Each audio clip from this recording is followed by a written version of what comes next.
بسم اللہ الرحمن الرحیم۔ السلام علیکم۔ عامری صاحب کے ساتھ ہفتہ وار سوال و جواب کی براہ راست نشست کو لے کر حاضر خدمت ہیں۔ آغاز کرتے ہیں۔ ہم سے بہت شکریہ آپ کے وقت کا۔ آج کی نشست کا پہلا سوال آپ کی خدمت میں یہ ہے، دین کے کسی بھی حکم کو جب ہم جانتے ہیں تو یہ چیز زیر بحث آتی ہے کہ حکم بیان کہاں ہوا ہے، اور حکم جو دیا گیا ہے اس کی حقیقت کیا ہے، اور اس حکم پر عمل درآمد کرنے کے نتیجے میں کیا مقصد ہے جو حاصل ہوگا۔ پوچھنا میں آپ سے چاہتا ہوں کہ ہم جنس پرستی ہمارے ہاں الہامی لٹریچر میں زیر بحث آتی ہے سیدنا لوط علیہ السلام کی قوم کے ایک جرم کے طور پہ، اور پھر ہم پڑھتے ہیں کہ ان پر عذاب آیا۔ اس جرم کو کہاں بیان کیا گیا ہے دین میں کہ یہ ایک ممنوع فعل ہے، حرام فعل ہے؟ اس کی حقیقت کیا ہے؟ کیوں ممنوع ہے، کیوں حرام ہے، اور اس فعل پر پابندی لگا کے کیا چیز ہے جو مذہب حاصل کرنا چاہتا ہے؟ اللہ تعالیٰ نے یہ بات صرف قوم لوط کے سیاق میں نہیں فرمائی، بلکہ جو اصولی باتیں کی ہیں، مثلا سورہ مومنون میں، مثلا سورہ معارج میں، اس میں بھی یہ بتا دیا ہے کہ انسان کو جس طرح دوسری بہت سی جبلتیں دی گئی ہیں، اسی طرح ایک جنس کی جبلت بھی اس کے اندر ہے، اور وہ اپنے جنسی جذبات کی تسکین چاہتا ہے، لیکن اس کا دائرہ اللہ تعالیٰ نے مقرر کر دیا ہے، اور وہ یہ ہے کہ یہ تعلق صرف میاں بیوی کے درمیان ہی ہو سکتا ہے۔ دین میں ہم اس بات سے واقف ہیں کہ پورا انسان زیر بحث آتا ہے، لیکن انسان کی جبلت کیا ہے، اس کی ضروریات کیا ہیں، اس کے طبعی تقاضے کیا ہیں، ان سب کو سامنے رکھ کر جو ہدف حاصل کیا جاتا ہے وہ تزکیہ ہے، پاکیزگی۔ پورے دین کا مقصد یہی ہے، یہ خود بیان کر دیا ہے اللہ تعالیٰ نے، بلکہ بڑی وضاحت کے ساتھ یہ بتایا ہے کہ دین کی ہدایت جب تمہیں دی گئی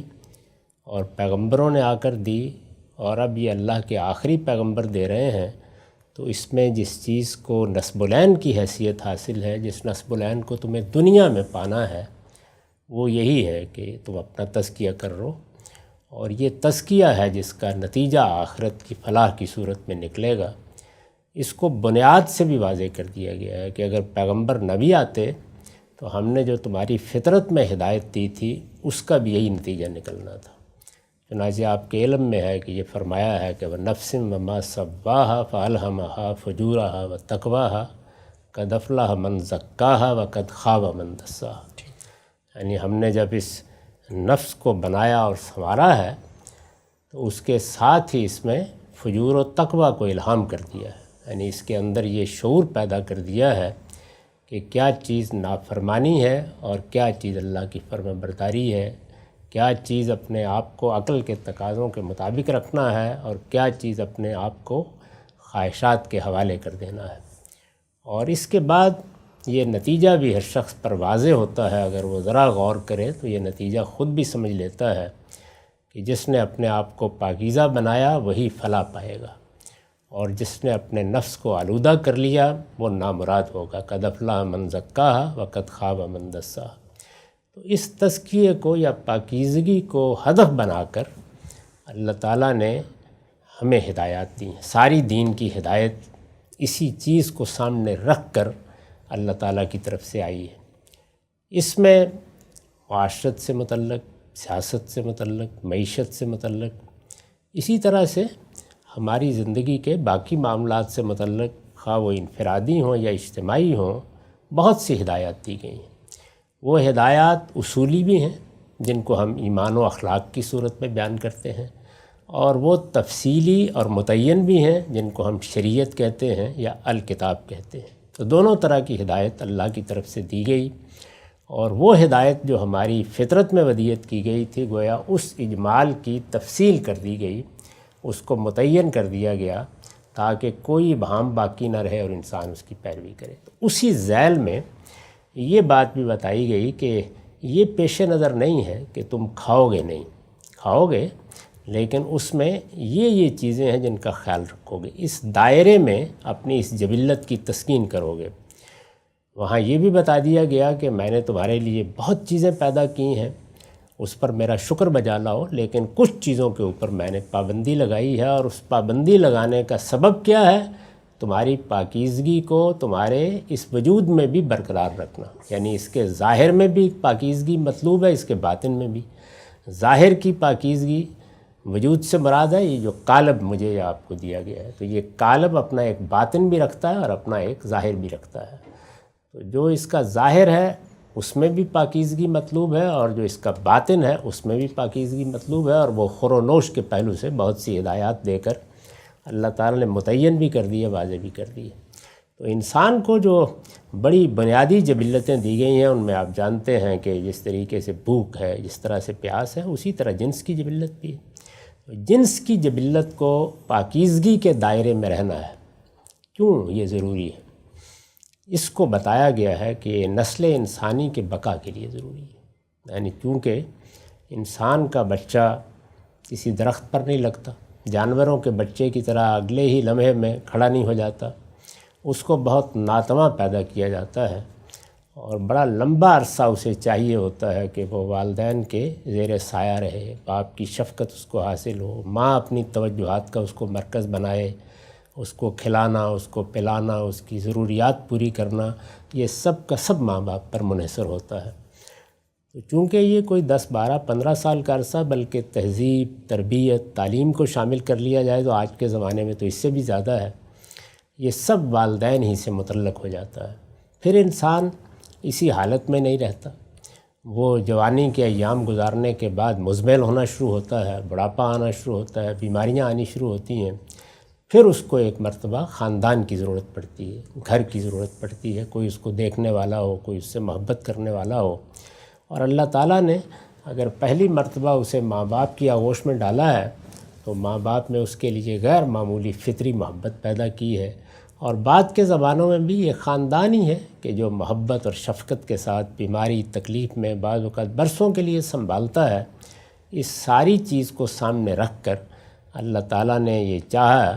کہ انسانی نسل کے بقا کے لیے یہ ادارہ ضروری ہے، اور اس ادارے کی بنیاد کیونکہ انسان جس عمل کے نتیجے میں پیدا ہوتا ہے وہ جنس کا اظہار ہے،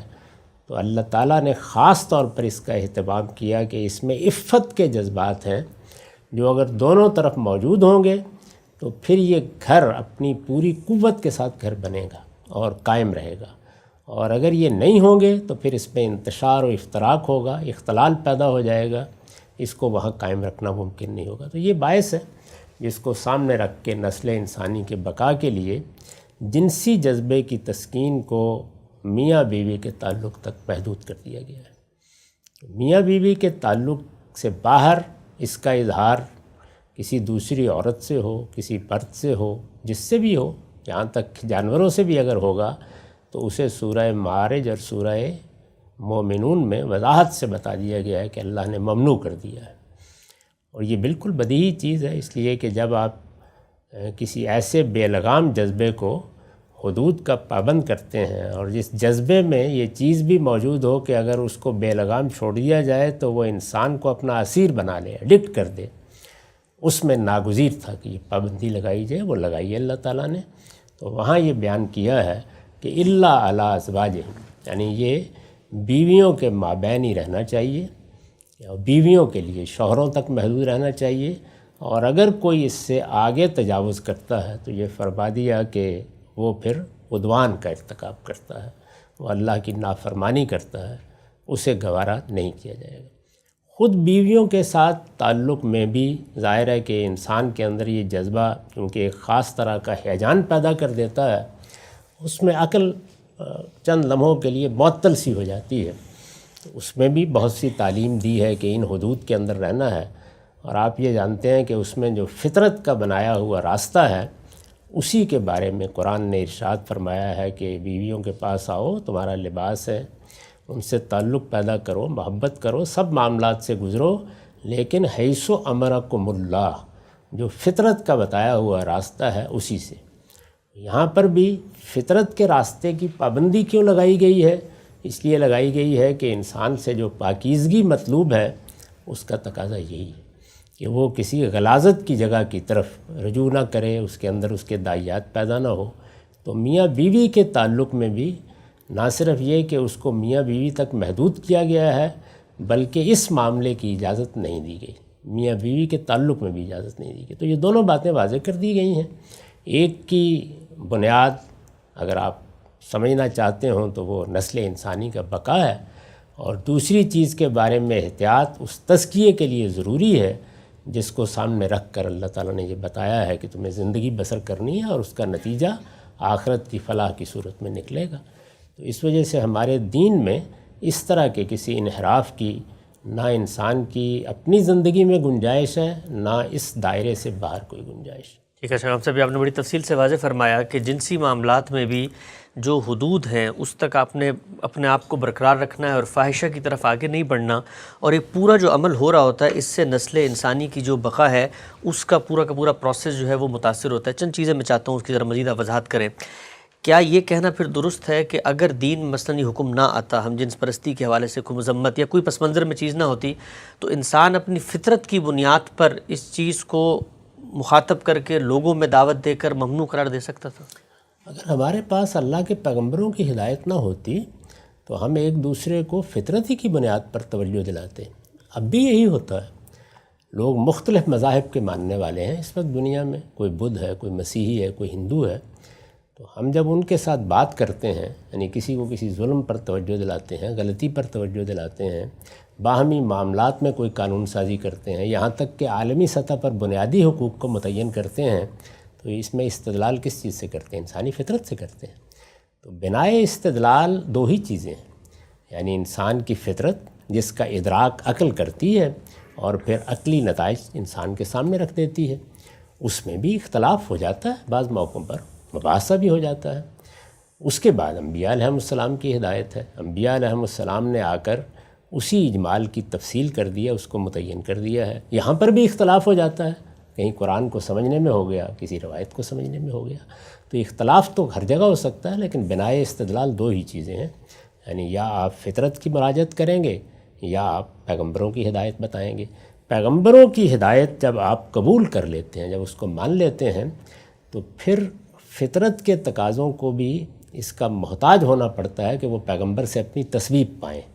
تو اس لیے میں نے یہ لکھا ہے کہ اب دین کا تنہا ماخذ پیغمبر ہی کی ذات والا صفات ہے۔ اگرچہ اللہ تعالیٰ نے ہدایت تو انسان کی فطرت میں بھی دی ہے، لیکن جو کچھ بھی ہدایت پس منظر میں ہے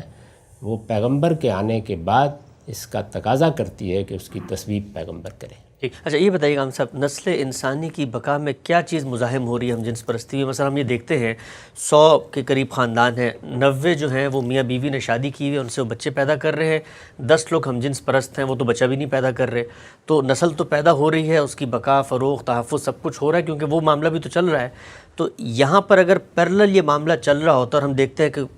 تعداد کے لحاظ سے بھی بڑا منیمم ہوتا ہے، تو اس سے نسل انسانی کی بقا میں کیا چیز ہے جو مزاحمت پیدا کر دیتی ہے؟ جب آپ کوئی بڑا مقصد سامنے رکھ کر لوگوں کی نصیحت کرتے ہیں تو اس میں اس طرح کے استثناء کیا قانون میں اور ہدایت میں بھی پیدا کر دیتے ہیں۔ ہم نے ایک نظم بنایا ہے، ہمیں معلوم ہے کہ بعض لوگ اس سے انحراف کریں گے ریاست کی سطح پر، اس میں جیلیں بھی بناتے ہیں، سزا بھی دیتے ہیں، لیکن کیا اس کو سامنے رکھ کر ہدایت دی جاتی ہے؟ ہدایت تو سب کو یہی کی جاتی ہے کہ انہیں ایسا نہیں کرنا چاہیے۔ تو اس لیے جو نسل انسانی کا بقا ہے وہ اگر ایک مقصد ہے اور اس کے لیے عفت ناگزیر ہے، یعنی جنسی معاملات کی پاکیزگی بھی ناگزیر ہے، تو اس عفت کو نہ صرف یہ کہ ایک اصول کے طور پر بیان ہونا چاہیے بلکہ اپنے اطلاق میں اس کو قانونی حفاظت بھی حاصل ہونی چاہیے، بالکل اسی طرح سے جس طرح آپ ریاست کے بارے میں کرتے ہیں۔ تو یہاں کیوں نہیں کہتے کہ کتنے لوگ، تھوڑے سے لوگ تو ہوں گے کہ جو ٹریفک کے قوانین کی خلاف ورزی کر دیں گے، کیا فرق پڑتا ہے، کتنے حادثے ہو جائیں گے، 2 یا 4 ہو جائیں گے، تو آئیے لکھ دیتے ہیں کہ کچھ لوگ قانون کی خلاف ورزی بھی کر سکتے ہیں۔ یہ تو کبھی بھی نہیں کیا جاتا۔ یعنی جو اصول ہیں، اخلاقی چیزیں ہیں، یا جن چیزوں پر کسی انسان کے ساتھ کسی ظلم کا یا کسی اور اس طرح کے معاملے کے ارتکاب کا اندیشہ ہے، وہاں آپ علی الاطلاق قانون سازی کرتے ہیں۔ البتہ کسی جگہ پر اس سے انحراف ہو جاتا ہے تو اس سے نمٹنے کے طریقے اختیار کرتے ہیں، لیکن لائسنس کیسے دے سکتے ہیں؟ ٹھیک، ہر آدمی کو معلوم ہے، بلکہ کس وقت قوموں کو معلوم ہوتا ہے، انہوں نے کچھ قواعد بنائے ہیں قومی ریاستوں میں کہ کچھ لوگوں نے ناجائز طریقے سے آنا ہی ہے، اور بعض اوقات تو آنکھیں بھی بند کر لی جاتی ہیں۔ ناجائز آنے والوں سے آپ کی معاشی ضرورتیں ہوتی ہیں، لیکن پھر ان سے کیوں نہیں مطالبہ کرتے کہ کہہ دیں کہ اتنے لوگ ناجائز آ جایا کریں، کوئی حرج کی بات نہیں۔ ٹھیک، اچھا یہ بتائیے گا ہم صاحب، یہ جو لوگ اس طرح سے ایک خاندان بناتے ہیں، بلکہ اب تو موجودہ دنیا میں ان کو خاندان کا اسٹیٹس بھی دیا جا رہا ہے اور ان کی شادی کو بھی جس کو آپ کہتے ہیں قانونی طور پر تسلیم کیا جا رہا ہے، وہ یہ کہتے ہیں کہ بچے آپ لوگ پیدا کرتے ہیں، اس کے بعد آپ یتیم خانوں میں چھوڑ دیتے ہیں، ہم لوگ میاں بیوی، دو مرد حضرات یا دو عورتیں ہی میاں بیوی کا وہ ایک مصنوعی رشتہ پیدا کر کے ان بچوں کو گود لیتے ہیں، فاسٹر کیئر کے طور پہ ان کو سنبھالتے ہیں، تو نسل انسانی کی بقا تو ہم کر رہے ہیں، آپ نے تو پیدا کر کے چھوڑ دیے تھے، ہم نے سنبھالنا شروع کر دی۔ تو بڑی خطرناک صورتحال ہے، ان لوگوں کی آغوش میں بچے ڈال دیے جائیں کہ جنہوں نے خود بچوں سے گریز کر لیا۔ ایسے ظالم لوگوں کے پاس اپنے بچے ہم بھیج دیں، یہ کیسے ہو سکتا ہے؟ یعنی جنہوں نے اپنی اس جبلت کو دبا دیا، اس کے دائیات ختم کر دیے، جن کو اس عورت سے نفرت ہو گئی جو بچوں کو پیدا کرتی ہے، ان کی آغوش میں بچے ڈال دیں اپنے، کیسے ہو سکتا ہے؟ میرے خیال میں تو یہ اتنا بڑا جرم ہے کہ جس کو کسی درجے میں بھی گوارا نہیں کیا جا سکتا۔ بچے بھی انہی لوگوں کے پاس جانے چاہیے جو بچوں سے واقف ہیں، جو جانتے ہیں کہ بچے کیا چیز ہوتے ہیں اور بچوں سے کیا شفقت محبت کرنا ہوتی ہے۔ ان سے بھی بعض اوقات اپنے بچوں کے سوا دوسروں کے بچوں کے ساتھ زیادتی ہو جاتی ہے۔ بچوں کو کسی کی آغوش میں ڈالنا کوئی آسان کام ہے؟ یعنی بعض لوگ اپنی خواہشات کو بے لگام چھوڑ کے اب ہمارے بچے بھی لینا چاہتے ہیں ہم سے، یہ کیسے ہو سکتا ہے؟ اور یہ شادی کا کیا لفظ آپ نے استعمال کیا؟ شادی کا ادارہ کوئی تماشا نہیں ہے، وہ قائم ہی نسل انسانی کی بقا کے لیے کیا گیا ہے۔ تو ایک ادارہ جو خود انسان کی ناگزیر ضرورت ہے، انسان کے بقا کی ناگزیر ضرورت ہے، اس کو ایک تماشے کے لیے کیسے جائز کیا جا سکتا ہے؟ کسی نے کوئی غلطی کرنی ہے کرے، کوئی انحراف اختیار کرنا ہے کرے،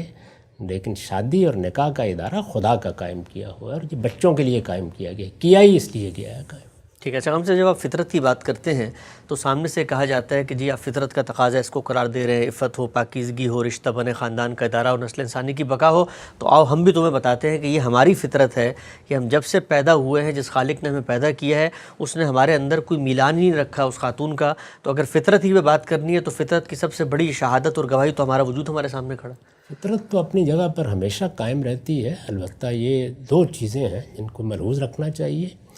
ایک یہ کہ انسان اگر اپنے بچپن میں یا ایک زمانے تک انحراف اختیار کر لے تو وہ انحراف اس میں اسارت پیدا کر دیتا ہے، اس کو ایڈکٹ کر دیتا ہے۔ یہ آپ سگریٹ پی کے دیکھ لیں یا آپ شراب پی کے دیکھ لیں،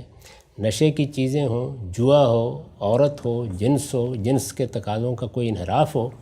ان سب میں یہ چیز رکھی گئی ہے کہ یہ انسان کو اپنا اسیر بنا لیتے ہیں، ایڈکشن پیدا کر دیتے ہیں۔ تو اس لیے انسان کو بہت متنبع کرنا پڑتا ہے اس معاملے میں کہ اس میں ادنیٰ درجے میں بھی کسی چیز کو گوارا نہیں کیا جائے گا، اس پر کچھ قدغنیں بھی اسی لیے لگانی پڑتی ہیں۔ تو اگر کچھ لوگ ایک زمانہ اس طرح کے انحراف میں گزار لیں اور خاص طور پر بچپن کے زمانے میں کچھ حوادث پیش آ جائیں تو پھر آدمی یہی محسوس کرتا ہے، اور یہ بات کہ وہ آ کے یہ بات بیان کر رہا ہے، سچ بول رہا ہے یا جھوٹ بول رہا ہے، یہ بھی ظاہر ہے کہ وہی جانتا ہے یا اس کا پروردگار جانتا ہے۔ لیکن ہمارا تجربہ یہی بتاتا ہے کہ اس طرح کے ایڈکشن کے نتیجے میں آدمی بعض اوقات یا تو اپنے آپ کو دھوکہ دے رہا ہوتا ہے اور اسی طرح سمجھنا شروع کر دیتا ہے، یہ چیز ہوتی ہے۔ دوسرے یہ کہ اب ہم نے بیماریوں کے بارے میں اور انحرافات کے بارے میں دیکھا ہے کہ یہ بعض اوقات موروثی ہو جاتے ہیں، تو اس لیے اس کو اپنی جڑ ہی سے درست کرنا چاہیے، یہ اس کے لیے کوئی عذر نہیں ہے۔ ہاں البتہ یہ ہے کہ کوئی آدمی معذوری کے اس درجے میں چلا گیا ہے جس طرح کہ ہم انسانوں میں جو پاگل پیدا ہو جاتے ہیں تو ان کے ساتھ پھر شفقت کا رویہ اختیار کرتے ہیں، ان کا علاج کراتے ہیں، اس کو یہیں رہنا چاہیے۔ یہ بات کہ یہ فطرت کا تقاضا ہے، یہ کیسے ہو سکتا ہے جب کہ فطرت نے اس کے لیے جسم میں بھی وہ علامتیں قائم کر دی ہیں کہ جو بول بول کر بتا رہی ہیں کہ فطرت کیا ہے۔ یہ بہت اہم نقطہ آپ نے فرمایا۔ اچھا ہم سے بتائیے گا، خود میاں بیوی کے تعلق میں دین جب پاکیزگی چاہتا ہے تو ایام کے اندر آپ دیکھتے ہیں کہ رفاقت سے، ملاقات سے منع کر دیا گیا ہے۔ ایک استدلال یہ بھی پیش کیا جاتا ہے کہ جو بنیادی نقطہ ہے آپ حضرات کا کہ بھائی یہ جو موقع ہے، یہ محل ہے، اس مقصد کے لیے بنا نہیں ہے اور وہاں پر مثال کے طور پر جنسی تسکین کا سامان کیا جاتا ہے، تو ہم اگر اصل کو ٹھیک کر لیں اور وہاں پر کچھ اس طریقے کے آلات یا کچھ دوائیاں یا کچھ چیزیں ایسی کر لیں کہ جس کے نتیجے میں وہ جو تصور ہے غلاظت کا یا گندگی کا وہ ختم ہو جاتا ہے، تو پھر تو اصل ہٹ گئی، تو پھر حکم کیسے قائم رہا؟ ذرا صفائی کر کے کھانا بھی وہیں ڈال کے کھا لیا کرے، بہت معذرت کے ساتھ۔ اس طرح کی باتیں سوچتے وقت بھی انسان کو گھن آنی چاہیے۔ جی بالکل صحیح بات ہے، ہمارے یہاں بالعموم اس طرح کے تصورات پیش کیے جاتے ہیں اور ابھی بہت بڑھ بھی رہے ہیں۔ ہم سے آخری سوال آپ کی خدمت میں یہ ہے کہ ہم نے اب تک اس پورے مسئلے کو جو اپروچ کیا ہے ہمارے مذہبی حلقوں میں، اور ہم یہ سب جانتے ہیں، ہم آنکھیں بند کر لیتے ہیں، خود اسلامی ممالک میں، خود وہاں پر جہاں پر مسلمانوں کی اکثریت ہے یہ چیز پائی جاتی ہے، اس طرح اظہار نہیں ہوتا، مغرب میں ذرا زیادہ اظہار ہو جاتا ہے۔ ہم نے آج تک اس کو موضوع بنایا ہے حرام اور جس کو کہتے ہیں ممانعت اور وعیدیں اور عذاب کی باتیں سنا کر۔